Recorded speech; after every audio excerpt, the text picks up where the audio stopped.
Good evening and welcome to News 9. We're live on Joy 99.7 FM in Accra, Love 99.5 FM in Kumasi, and on over 30 affiliates across the country. Well, coming up tonight, minority calls for heads to roll in Ablekuma chaos, demands immediate dismissal of YEA CEO Malik Basintale, and Minerals Development Fund boss Hannah Bisiu for celebrating the turmoil that occurred during the election rerun.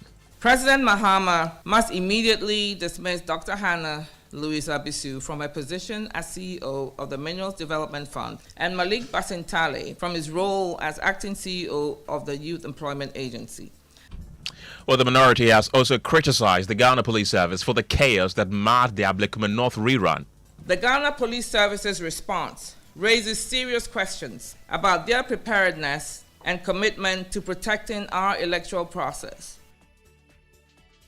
Also tonight, the minority wants a full-scale investigations into the chaos in Ablekuma North. We warned that, contrary to the government claim that this D-levy, will not increase fuel prices, it will increase fuel prices by 8% from day one. That's the minority saying, "We told you so." They have cheered called prophecy as fuel prices soar almost 10% following the implementation of the One Ghana Cedi Levy. And coming up in business. And of course, the Monetary Policy Committee of the Bank of Ghana set to hold an emergency meeting tomorrow. The decision set to be announced this Friday. And this was Black Satellite advanced to the semi-finals of the ongoing WAFO B Under-20 tournament. We'll bring you details on it shortly. And later in the bulletin, we'll bring you the story of Bright Ewisi, who is a young man whose dream of starting married life in a new home was shattered after he was duped of over 18,000 Ghana cedis. So I got there, I'm like, oh, Mr. Eno. Then a guy looked at me and like, who is Mr. Eno? I had a movie house. That very moment, I went to Mile 7 police station.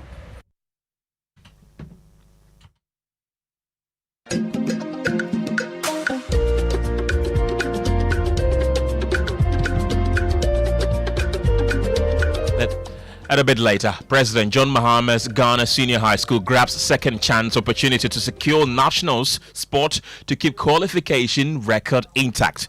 We have the latest of these and many other stories coming up tonight. My name is Kenneth Jesse. Details after this. Welcome to the program. You can join the conversation on our WhatsApp platform is 055 11 11 997.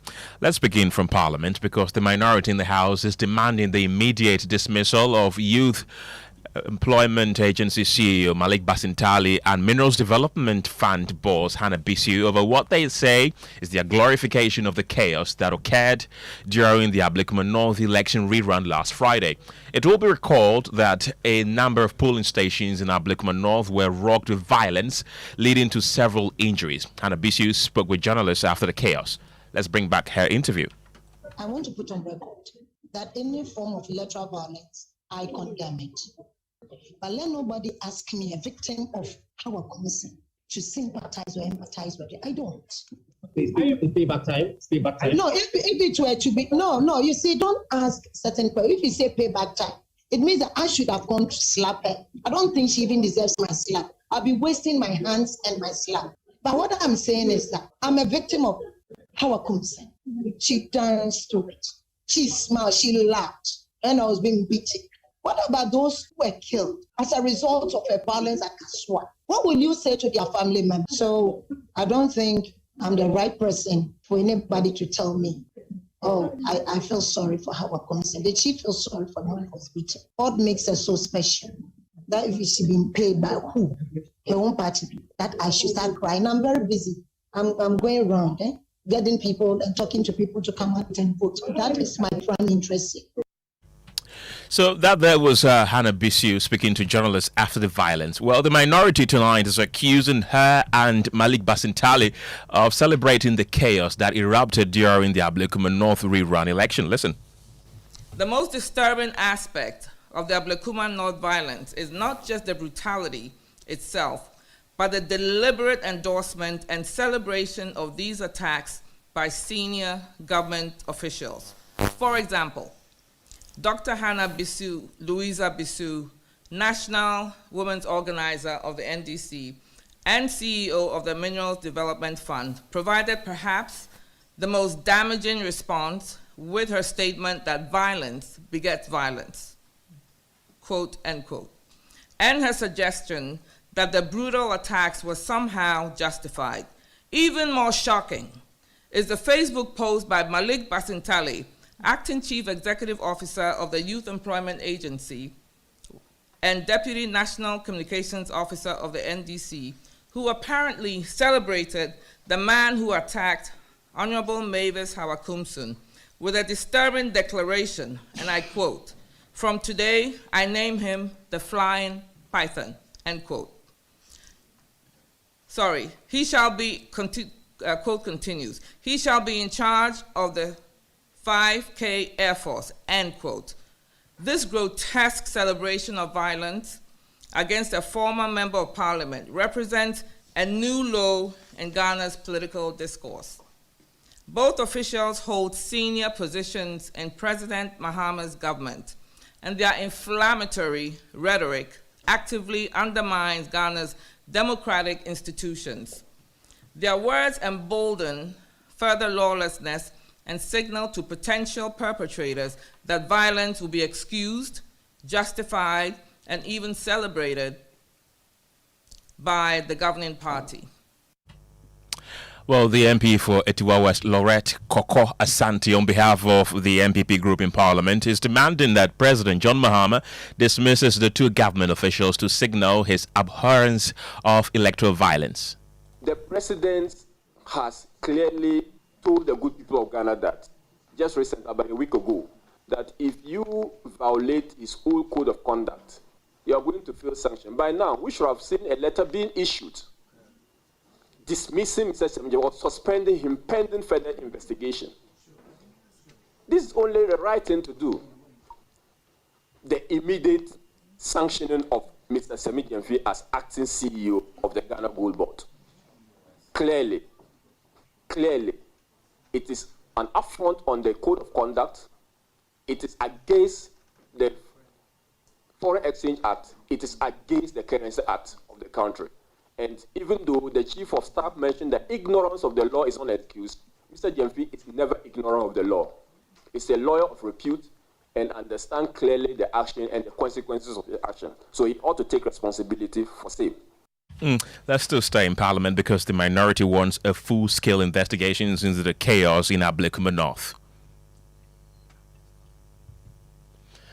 Let's now bring in our resident correspondent in Parliament, because in addition to targeting Malik Basintale and Hannah Bisu, the minority has also faulted the Ghana Police Service for the disturbances that marred the rerun. Well, Kweku Asante is joining us on the telephone lines with more. Kweku, they also accuse the police of fueling the chaos. Why? Well, according to the minority, the police, despite being on the ground in their numbers, did not do anything to quell this violence, and in some instances were very helpless. They cite, for instance, the attacks on a journalist, another journalist from DH1, as testament to the fact that the police clearly had lost control of the situation in Ablekuma North. The Ghana Police Service's response raises serious questions about their preparedness and commitment to protecting our electoral process. Security personnel were overwhelmed by the perpetrators, failing to prevent these attacks on political figures, party agents, and journalists. More concerning are allegations surrounding Chief Superintendent Lumor Frederick Senanu and his potential role in facilitating these disruptions. These allegations, if substantiated, would represent a grave breach of public trust and professional duty. The police service must demonstrate that they are capable of maintaining law and order during electoral processes, or their failure will continue to undermine public confidence in Ghana's security institutions. The targeting of journalists during the Ablekuma North parliamentary rerun represents a particularly grave assault on press freedom. A Joy News reporter was physically assaulted, while GH1 TV journalist Ablekuma Banahin was attacked by a police officer at the Church of Pentecost, North Odoko Polling Station 2. These attacks on media practitioners are fundamentally incompatible with democratic governance. Press freedom is a cornerstone of Ghana's democracy. I still have Kweku Asante on the line with me. Kweku, the minority leader Alexander Afenyomakin is demanding a full-scale investigation into the chaos in Ablekuma North. Tell us more. Yes, just gone by, the minority leader did make a statement on the floor demanding that this matter be escalated to a national situation for which a full-scale public investigation is warranted. According to him, this is one of the surest ways to ensure they do not recur. They have concerns that this consistent violence that has plagued elections since time immemorial is not helping Ghana's democracy and must be nipped in the bud as soon as possible. These were not isolated events. This was a deliberate orchestration of violence across multiple polling stations. And what is even more troubling, Mr. Speaker, is that some officials have not only failed to condemn these acts, but have celebrated them openly and publicly. Mr. Speaker, for those public officers who have endorsed these political violence, I say that it's a breach of public trust and a dangerous precedent that undermines Ghana's democratic foundation. Equally disturbing are the growing concerns about the negligence of the Ghana Police Service. Allegations have surfaced implicating Chief Superintendent Lumo Frederick Senanu in facilitating this act.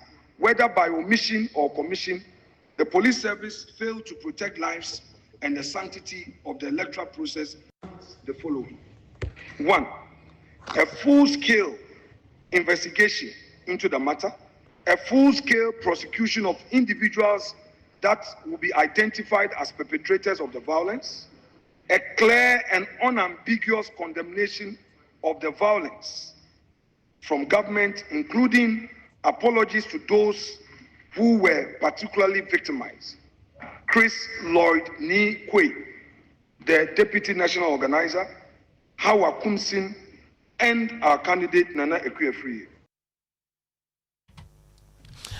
Kweku, stay with me because we're still in Parliament, and this time away from Ablekuma North. The minority in the House say they have been vindicated after the price of fuel went up by nearly 10% at the pump following the implementation of the 1 Cedi levy on every litre of fuel. Well, the minority warned at the time that the tax law was being considered in Parliament, that it will lead to increase in prices, despite the Finance Minister's insistence that it will not. Well, minority spokesperson on the economy, Kojo Ponkroma, says the fuel price holds show the government does not listen.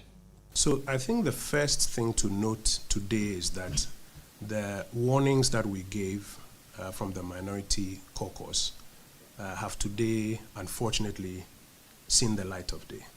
We warned that contrary to the government claim that this levy, this D levy, will not increase fuel prices, it will increase fuel prices by 8% from day one. You remember the government went on and on and on. My brother John Jinapo was talking about the fact that it only takes an innovative government, a smart government, to be able to introduce a levy, and prices will not go up.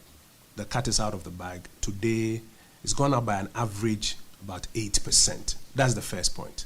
The second point is that it's not just today. Because fuel price levels are not in our hands, any escalation on the global market, when it translates into a change in the price of the global price, will now further increase fuel prices here in Ghana. The third thing is that this is the time when, because of the strengthening of our currency, Ghanaians should have been enjoying relief. And the government is rather at this time introducing this levy in there and denying the people of Ghana this relief. And then finally, when you put a levy like this on fuel, fuel has a 100% cascading effect. It will affect transport. Eventually, when farmers are buying fuel for their tractors and their machines to work on their farms, it will affect it. It will then on go to affect transport of not just people but food items food prices. You will then see somewhere down the line, food prices will begin to experience a price escalation, and general price levels will go up by this 8% that they have introduced. Kujopon Nkrumah is the minority spokesperson on the economy. I still have Kweku Asante with me. Kweku, you asked for a response on the NEC's claim that despite an increase in prices, prices were still far below what the government inherited at the start of the year. What did they tell you? Well, you will recall that at the start of the new year, fuel prices were hovering around 15 and 16 cedis. The point some NDC officials have sought to make is that despite the imposition of this 1 cedi levy on each liter of fuel, prices are still significantly below what it was just 6 or 7 months ago. Kujopon Nkrumah says that argument is neither here or there. Who knows, in a few days, a few weeks' time, you could have another challenge on the global market that will put the baseline price so high that your 13 or 12 won't matter anymore. That is why you've got to let the price levels reflect at a point where you have as minimal levies as possible, so that when disruptions come on the global market, your people are cushioned. That's what the government should allow the people to enjoy. They told us there will be no increases in prices. Today, prices have gone up by about 8%. We have said as a minority caucus, and we've finished the analysis, levies on fuel aimed at recovering some sort of debt since when they were first introduced have outlived their usefulness in many instances. And we urged the government, when it first halted this, to use it as an opportunity to reconsider all of these levies and perhaps even simplify it. The government refused. We are going to bring to the attention of Parliament our analysis pretty shortly and draw attention and show the levies on fuel, because currently close to about 25 to 30% of the price that you are paying at the pump is levies. We're going to showcase to the country how many of those levies have even outlived their usefulness and ask the government to pull back on those levies so that the people of Ghana can benefit from the interventions that we have collectively done to bring this economy to where it is. Well, so the 1 cedi levy on every litre of fuel took effect today, and there have been slight increase at the pumps today. And the CEO of the Chamber of Oil Marketing Companies, Dr. Riverson Opon, has been explaining why. Yeah, I mean, petroleum prices going up, ideally between the range of 6 to 10%, depending on where you're going to buy your fuel from, and depending on which fuel you're going to buy. Obviously, diesel is going up a bit than petrol. This is due to the effect of the 1 cedi addition. Other than that, the fuel price might have even gone down by 2 to 3%. But due to this addition, we're going to see that increment translate into the S pumps from tomorrow. Well, commuters have also been sharing their opinions on the new levy. The intended purpose is the issue. If they will use it for what they say they will use it for, fine, we all pay. After whether we decide to pay or not, the levy is here. And whether you like it or not, you will pay. So you cannot decide that you will not pay. I'm just hoping that they use it for. And one thing I didn't like is the consultation wasn't much. So people didn't understand what I thought them suspending it. They would have used that opportunity to educate people. You also commute from Newtown every morning? Yes, please. To Tema Station? To Ridge. So how much do you pay for that? 5 cedis. Oh, it's still the same 5 cedis? It used to be 6 cedis, but now 5. So no matter where you are getting off, you're still paying the same amount everybody's paying to the last stop, right?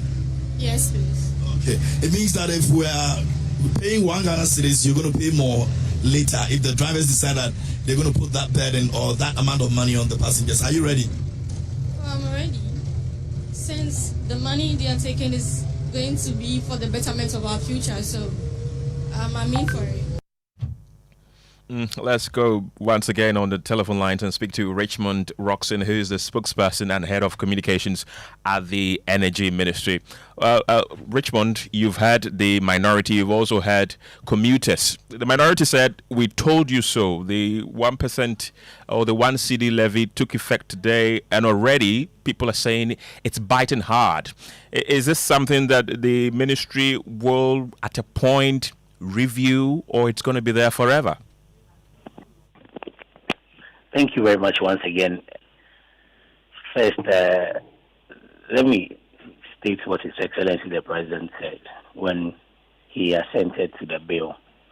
He mentioned that this was a difficult but necessary decision. And I'll also use the opportunity to thank the good people of Ghana for the support. If I use the interviews you granted or your conversations with few people that you highlighted before calling, you would notice that generally there's a groundswell of support for this levy. Nobody likes to pay taxes or levies unless, of course, he or she is assured that the taxes are used prudently and then they are used for its intended purpose. The government has communicated clearly what this levy is for. It's for the energy sector shortfalls and debt repayment.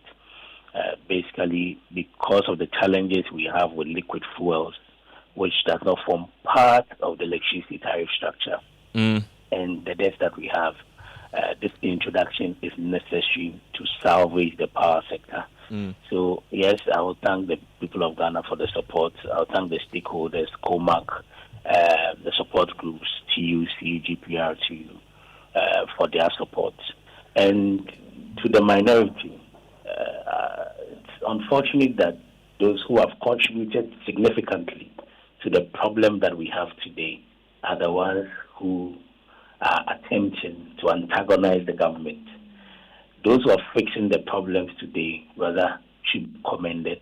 They've tried to be very innovative. If you look at what the government has said, we understand that it has a potential effect on prices, as we've seen today. But these are difficult sacrifices that the government is asking the people of Ghana to, in order to ensure that we have a stable power sector. So the minority shouldn't be politics as usual. Ojo Nkrumah listed all the taxes. They were in government for 8 years. What did they do about it? Roxanne, we know that this levy was supposed to be implemented weeks ago, but it was halted due to the then Iran-Israel conflict that has since come to an end, and now you've successfully implemented it, but you've already seen that prices are going up. I asked you earlier, is there going to be a time where government will say that we are reviewing it or totally scrapping it due to how the prices of fuel will either go up or down? Absolutely. And so far, the government has showed that commitment already. If you recall, the implementation should have started first week in June. The first group that raised an issue had to do with COMAC. Their issue was not with the levy, it was the implementation plan. They thought that the time was too short because their members needed to raise some funding or extra funding to be able to take care of that. Subsequently, they have showed commitment that they are okay with it. And when prices were threatened by the Iran-Israel war, like you mentioned, His Excellency the President directed that the ministers for finance and energy and green transition should look at it, monitor, and ensure that the gains that have been made from January to June will not be eroded. That was done. The ministers stayed the decision. The government stayed the decision to implement. The monitoring was done. Extra consultations were made. And finally, the government decided to roll out today. So already the commitment of government is there to be able to defect the implementation date twice to tell you that at all material points in time, if there are extraneous factors that threaten the good people of Ghana, the government, led by the president and the energy minister, will definitely take a decision that will be in the interest of the people of Ghana. So this is not something that's going to overburden Ghanaians, as the minority put it. That's what you're saying? No, what I'm saying is that it is a sacrifice. Whether you're losing 1 peso, you're losing 10 cedis, you're losing 100 cedis, that is a sacrifice that the government is asking that both of us should burden share. Because if you look at where we were around January, prices were averaging around 17, and where we are today, some OMCs are doing 10, others are doing 11, others are doing 12. because of deregulation. There's some significant savings, and that is what government is saying that the people should sacrifice. And and once these sacrifices are made, like I mentioned, if the policy is threatened, the government will review it. Already, there are significant progress that we're making. On Sunday, where some people mischievously went to town that there's going to be national blackout, we had an increase in gas by 30 SCF. That's 30 million standard cubic feet. In the next few weeks, as the minister also mentioned, we're expecting an increase in gas from Jubilee. Already, we've increased natural gas from 80 SCF to 100 SCF, which is significant. So within the period, there's an increase of about 80 SCF. Right. Which will go a long way to support the power sector. And we're also looking at efficiency when it comes to the power sector supply chain. All right. Once all those come on stream, we are sure that the government will review the levy, and then if there's a need to drop it significantly or even reduce it by some pesos, definitely the government will take that decision. Richmond Roxon, thank you very much. He's the spokesperson and head of communication at the Energy Ministry. Away from that, though, every year, countless Ghanaians in search of a place to call home fall prey to cunning swindlers posing as landlords and agents. As part of our Habitat series, my colleague Noella Karen Yale brings us the story of Bright Ewisi, a young man whose dream of starting married life in a new home was shattered after he was duped of over 18,000 Ghana cedis. It's a tale of hope, heartbreak, and a housing system that too often looks the other way. It began with hope. Bright Ewisi, a hard-working young man, had saved diligently to secure a new beginning with his girlfriend. I was preparing to get married, and then by then I was living in a chamber and hall. So I went online. I saw this 2-bedroom apartment at the Achimota area. The guy I got in contact with was the agent. I think the apartment was going for 2,000, and then I asked for a reduction of 1,500. Once Bright expressed interest, the agent offered to introduce him to the supposed landlord at his residence. So just when we got there and I parked, then I saw the man coming out from his car in a rush, wearing those man's holding Bible. So he was like, sorry. As expected, the meeting took place, but under rather unusual circumstances. In total, Bright paid 18,000 Ghana cedis advance payment. I actually gave him cash. Okay. So I made the payments. He gave me a receipt. Right after collecting the money, they moved on a very top speed. Like a punch to the gut, Bright was hit with the truth. The landlord's residence was actually a movie house. So I got there, I'm like, oh, Mr. Eno. Then a guy looked at me and like, who is Mr. Eno? A movie house. Bright turned to the police for justice. Then a petition to the IGP. That very moment, I went to Mile 7 police station. Before I got there, about 2 people had already been there to make complaint about them being about a similar issue.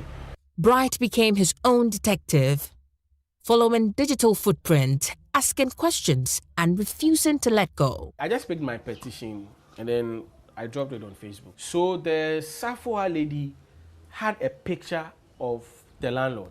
So she sent the picture to me to confirm if it's the guy. I said, yeah, that's the guy. When we got there, just when he saw me, he had to reverse. He was on a top speed. So he entered into a yard. Unfortunately for him, the place was blocked. So the only thing for him to do is to reverse and then come back. And there, the soldiers caught him. But the financial loss was just the surface.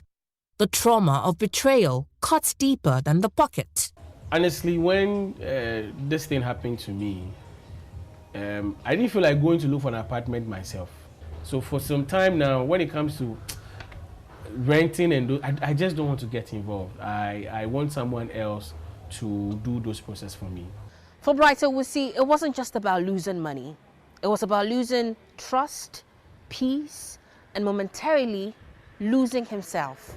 It took relentless personal efforts for him to reclaim a portion of what was stolen from him. But not everybody is able to have the means or strength to do same.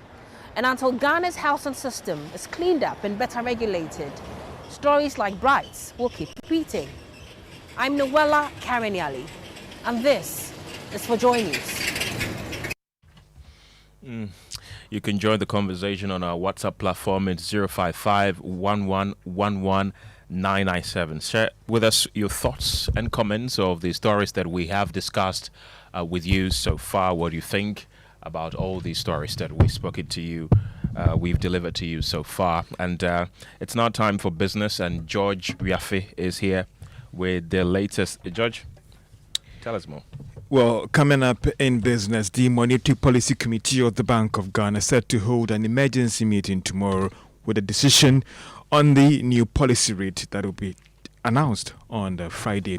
And Cabinet approves a private sector participation. Electricity Company of Ghana, as the Energy Minister insists, it is not a total privatization of the company. The business news on Newsnight is brought to you by MTN Business. Welcome to the new world of business. Kingdom Books and Stationery, your number one stop shop for all your office essentials, Synthesis tanks, and Pepsodent Herbal and Charcoal. You're welcome back to Business on Newsnight. Now, the Monetary Policy Committee of the Bank of Ghana has announced that they would hold an emergency meeting, that is tomorrow, July 17. Now, this was contained in a notice issued by the Bank of Ghana earlier today. There is more in this report. This might be the second time the Bank of Ghana has revised the date for its Monetary Policy Committee meeting this month. Last week, it had announced a change in the date to the end of this month for the gathering for members of the committee. At that time, it was linked to the fact that the date was clashing with that of the media budget review by the finance minister.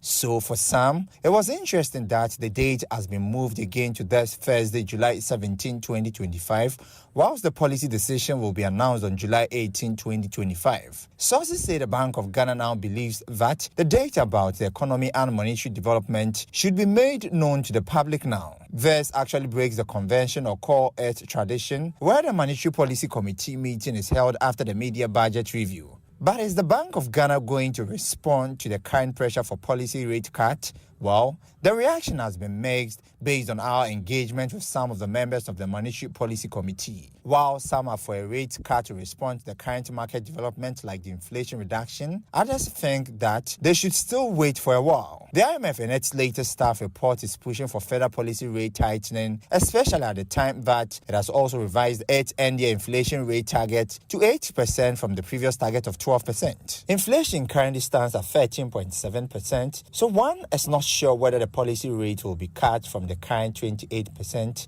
or maintained. And that is a business desk report. Meanwhile, several businesses the Joy Business has engaged are pushing for a policy rate cut. Chief Executive of the Private Enterprise Federation, Anose Bonsu, has maintained that the Bank of Ghana hasn't got any excuse than to cut the rate by some significant margin. Policy rate drives the rates of interest charged by the respective banks. And the policy rate is the basis on which they build their differentials on. So if the policy rate is still up there, and today is what, 28 from 29 beginning of 2024, March is 28, it went to 27, and so obviously Bank of Ghana should tell us something. Why are they maintaining a policy rate at this level? It should go down. It should go. Inflation was 23.5. We were at 27 policy rate, and it's now 13.7, almost 50% off, and we still have 28, just 100 basis points below. That is way too much. So we would appreciate if Bank of Ghana would share why they're still maintaining the 28 policy rate at this time. Anose Bonsu is the Chief Executive of the Private Enterprise Federation. Now, Cabinet has finally given its approval for what it describes as private sector participation in the Electricity Company of Ghana. Energy and Green Transition Minister John Jinapua announced this when he took his turn at the Accountability Series engagement at the Flagstaff House today. And let me put on record, we are not selling ECG. What we are seeking to do is to involve the private sector, particularly in the billing and collection sector. And I encourage Ghanaians to take a keen interest in this. We have good Ghanaian entrepreneurs, good Ghanaian businessmen. This is an opportunity for you. Get involved and help us to bring about improvement in the sector. Ladies and gentlemen, as part of further measures, we've gone to Parliament to seek approval to restrain government from procuring IPPs in a direct negotiation. So now if we want power from IPPs, we have to advertise. The minister has also announced that the government is in discussion with some of the major oil exploration firms like ExxonMobil that will see their return to Ghana. So let's hear the minister again, who's also highlighted some significant development in the oil exploration sector. On increasing our petroleum reserves and promoting local content. Our efforts, as I've stated, has begun to yield positive results. We are committed to building a business-friendly environment. We are working with Springfield. We are working with ENI.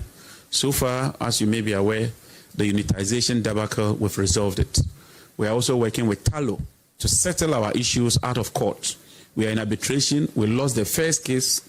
We don't want to get to the second level. We believe that we can sit around the table and resolve our differences amicably. On the ECG containers, I have received approval from the Chief of Staff, and just this morning, I had a very fruitful meeting with the Minister of Finance. All the containers that have been identified so far, we are constituting a task force led by the Deputy Minister of Energy, with Customs, with GRA, with National Security, and all the relevant agencies, ECG, on board that committee. We intend to establish a custom-bonded warehouse where we'd evacuate all the containers to that custom-bonded warehouse, take all the stock and reconcile with all the figures to determine the exact amount of containers that have been retrieved. We'll also go through cabinet to. That's the Minister of Energy and Green Transition, John Jinakpo. In a related development, government is being urged to exercise some caution over the private sector participation in the Electricity Company of Ghana. Executive Director of the Center for Environmental Management and Sustainability Energy, Benjamin Nsia, says government must first concentrate on dealing with the structural issues facing the company. Because if it is rushed, we may fail at the end of the day, because other countries rushed and fail. We need specific time. We need new laws, because the government has made us aware that they are likely going to merge NETCO and ECG and create certain boundaries. And within these boundaries, we zonalize and then resell power to these private sector participants. We need to address that. I think that within the shortest possible time, government must be clear on how they are going to address the commercial losses and the already existing debt in the power sector. And that is the Executive Director of the Environmental Management and Sustainability Energy, Benjamin Nsia. And that's all for Business on Newsnight. Back to you, Kenneth. George, don't go yet. We understand there's an emergency MPC meeting coming up tomorrow. What are we to expect? Well, if we should have our way, there should be a cut. But there are some members on the committee that are also worried about whether the external development could also affect the economy. I mean, inflation has come down significantly. The producer price has dropped significantly. There's a likelihood that inflation is going to go down significantly again next month. And all the indicators, favors the policy cut. Are we going to see a significant cut, or they will maintain it? It's $1 billion or $1 trillion question out there. We hope there is a cut. Well, thank you very much, George. It's now time for sports, and Musbao, whose Chelsea won, was it how many days ago? 10 days ago? No, it's still 10 days ago. Today's Wednesday, so just 3 days ago. Seems like forever. 3 days ago. 3 days ago. Yeah, 3 days ago. So what's up? Some update from Pram, where the under-20 Waffle B boys tournament is underway. Ghana is participating in it, and they play today against Benin. They won by 1-0. Guess what? Ghana was a man down. They got a red card somewhere in the second half, but they still managed to get a victory, and it means that they've made it to the semi-finals now and in pole position to potentially win the trophy. The Black Queens are also in action all the way in Morocco in the Women's AFCON. So good result from Ghana's national teams. My colleague Joseph Ayinga-Walter was at Pram and has more in this report. Ghana's U20 side secured a 1-0 win against West African counterparts Benin in the final group match of the Waffle B Boys Cup. A well-executed low strike in the second half from Golden Case striker Bless Edge was enough to send the team into the semi-final, despite Ghana going down by a man in the first half. Mediama Sporting Club winger Kelvin Nkrumah was shown a red card, reducing the Satellites to 10 men. The Black Satellites, however, face a tough test in the semi-final, with their likely opponents being Ivory Coast. Head coach Desmond Ofer remains optimistic about the team's chances even after a challenging start to the tournament. They show character today. They worked really hard. Like I said, this is something that the team needed. So we're really happy that in such occasions, the team and the players can rise to the occasion. And in the end, it was a good goal. We are very happy. We also have to give up to Benin because they didn't give us an easy game. And we tried everything to manage it, and we did it really well. So for our boys, it's really good for them, good experience. And they can only get better. We can only get better for the next round. Yeah, and you just had Desmond Ofer, the head coach, in the latter part of that report. So, Ken, good news for the respective national teams. The Black Queens, importantly, they were playing on Saturday. They're playing. They've got big quarterfinal game coming up on Saturday, and we're rooting for them. It's going to be if they make it to the semifinals, it's really historic because in fact in the quarterfinals, the first time in 9 years that they're playing the quarterfinals. So it's a big deal for them, and hopefully they will turn up on Saturday. That's it. It's always refreshing to hear that the other national teams, apart from the Black Stars, are performing for the country. Well, Black Stars are in good position at the moment. They've got about 4 games left to qualify to the World Cup. They're top of their group. So at the moment, the Black Stars have won our hearts, and we're rooting for them so that whether you go to Mexico, you go to Canada, you go to USA, wherever you find yourself, I'm sure Papa New will be happy with it. Yeah, we want to go there. Thank you very much, Ms. Bao, for bringing us the latest in sports. And here are a few of your messages you've been sending to us. This one says, on the 1 Cedi levy on a gallon of fuel, I think the MPP, which has plunged the country into all financial and economic mess, are the same people criticizing it. This is Ruben from Baworo. And this one says the MPP minority should give us a break. We Ghanaians have not forgotten what happened at Ayawaso West Wuogon, how they treated journalists, beat people, and slapped citizens, and St. George. Even the white paper issued by the Ayawaso West Wuogon Commission was ignored. And then this one says they should give us a break. Increasing of petroleum products is not coming from the government, neither is it the fault of the current government. No matter how they describe it, it won't change the minds of Ghanaians.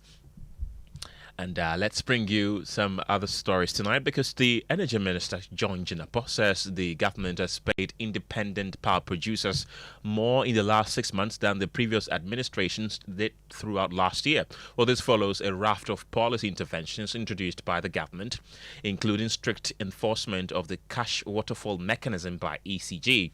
Well, taking his turn at the Government Accountability Series at the Jubilee House, Dr. Jinapor said the energy sector is beginning to witness significant improvements as a result of these initiatives.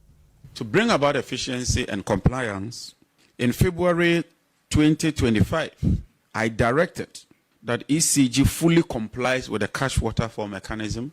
I also directed that they operate a single holding account, and also directed that that account should be opened with the Ghana Commercial Bank, a state-owned bank.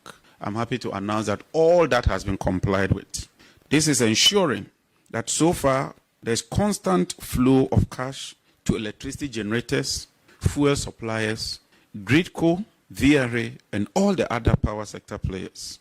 This has also contributed largely to the stable power that we currently experience. The mechanism puts in place to ensure that there's some minimum guarantee when it comes to payments to the IPPs. And if you check this year as against last year, by the middle of the year, we've paid to IPPs an amount far exceeding what was paid to IPPs the whole of last year.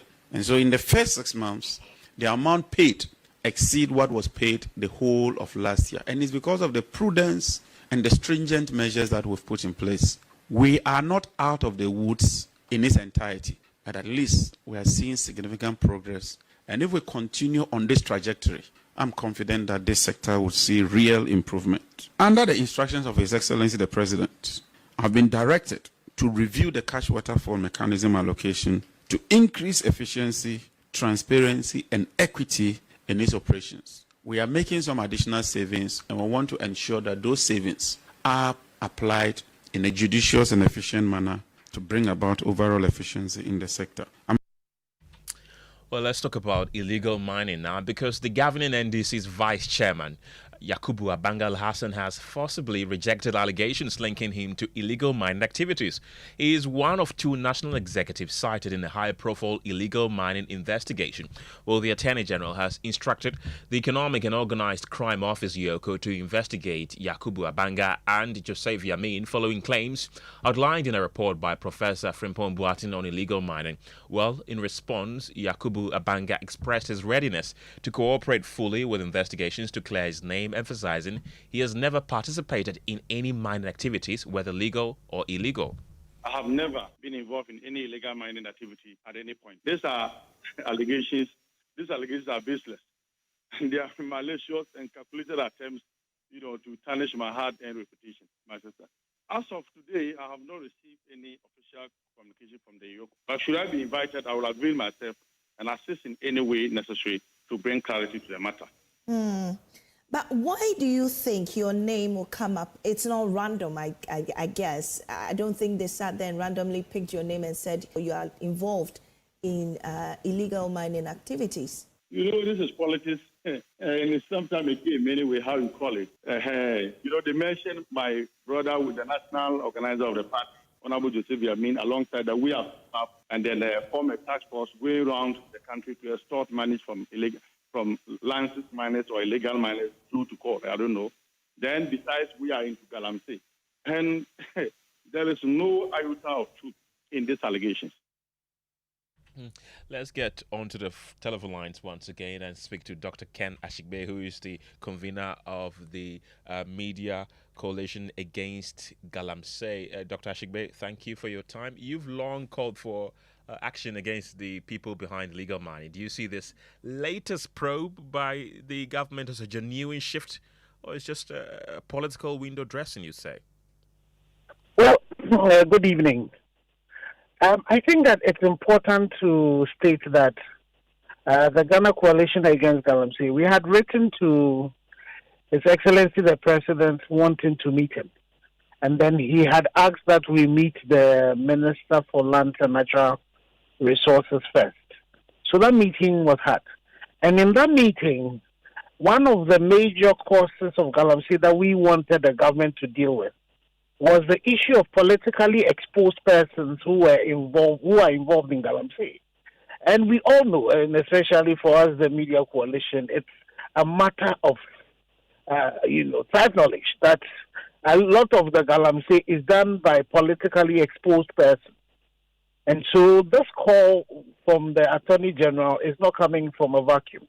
It's definitely coming from all the pressure that had been put together by the coalition and other people on this particular issue. And so I am happy that at least we've had this call and there's an investigation that is supposed to be done. And not only that, it's also calling for those mentioned in Professor Frimpong Boatin's report. It's one of the things we've always been talking about. Then also, we would want to remind the Attorney General and then also the state apparatus that we have a petition against the NDC MP for our win. Okay.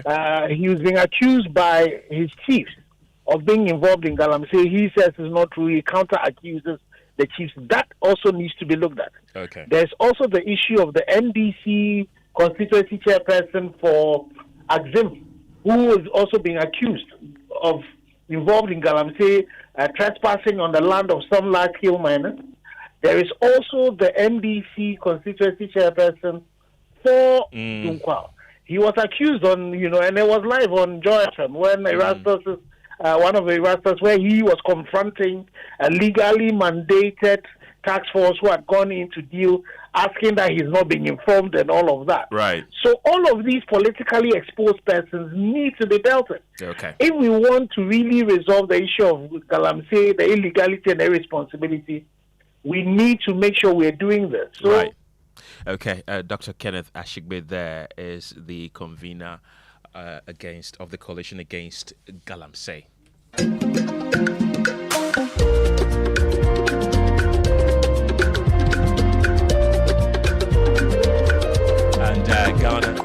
And Ghana Senior High School is back in the NSMQ Nationals after stepping in for Sakago SHTS, who pulled out of the Northeast Regional Qualifiers. Well, the Tamale-based school made the most of the opportunity, scoring 59 points to top the contest and maintain their unbeaten qualification record. Well, although Pumburugu SHTS came second with 23 points, they qualified to represent the Northeast region at both the zonal and national championships, since Ghana SHS hails from the northern region. And we will bring you more on our NSMQ qualifiers in our subsequent bulletin. But that ends it for News Night tonight. My name is Kenneth.